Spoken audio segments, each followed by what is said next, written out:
कलियर दरगाह में मिनी अफसरों का खेल, दुकान नंबर 3 पर नीलामी कराया कब्जा।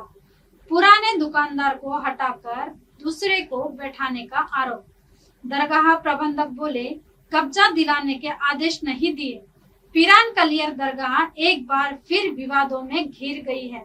इस बार मामला हज हाउस मार्ग स्थित दरगाह की नीलामी वाली दुकान नंबर 3 का है, जहां दरगाह दफ्तर के कुछ कर्मचारियों पर नियमों को ताक पर रखकर मनमाने तरीके से कब्जा दिलाने के गंभीर आरोप लगे हैं। पूरे घटनाक्रम ने दरगाह प्रशासन की कार्यप्रणाली और पारदर्शिता पर बड़े सवाल खड़े कर दिए हैं।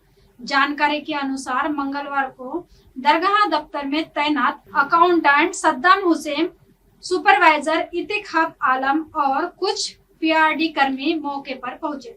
आरोप है कि उन्होंने पहले से दुकान चला रहे व्यक्ति को हटाया और दूसरे व्यक्ति को दुकान पर बैठा दिया।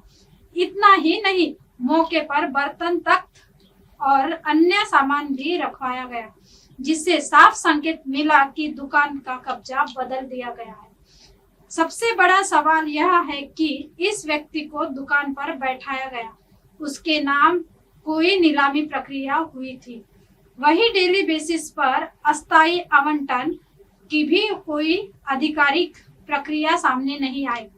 ऐसे में सवाल उठ रहे हैं कि आखिर दुकान नंबर 3 पर यह मेहरबानी किसके इशारे पर की गई। मामले को लेकर जब दरगाह प्रबंधक एवं तहसीलदार विकास अवस्थी से बात की गई तो उन्होंने कहा कि केवल किराया जमा न होने के चलते दुकान खाली कराने का निर्देश दिए गए हैं। किसी दूसरे व्यक्ति को कब्जा दिलाने की जानकारी उन्हें नहीं है। उन्होंने स्पष्ट कहा कि यदि नियमों के विरुद्ध किसी को बैठाया गया है तो मामले की जांच कर कार्रवाई की जाएगी। साथ ही उन्होंने बताया कि चारों दुकानों की नीलामी प्रक्रिया जल्द कराई जाएगी। घटना के बाद दरगाह प्रशासन पर कई सवाल खड़े हो गए हैं। क्या कुछ कर्मचारी खुद को दरगाह का मिनी अफसर समझकर फैसला लेने लगे हैं?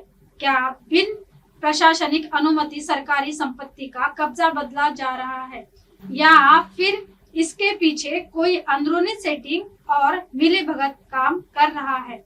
दरगाह की व्यवस्थाओं को लेकर पहले भी कई सवाल उठ चुके हैं, लेकिन इस ताजा मामले ने प्रशासनिक निगरानी पर फिर से बहस छेड़ दी है। अब सबकी नजर इस बात पर टिकी है कि प्रशासन मामले में औपचारिकता जांच करता है या फिर जिम्मेदार लोगों पर सख्त कार्रवाई, पारदर्शिता बहाल करने की कोशिश करेगा।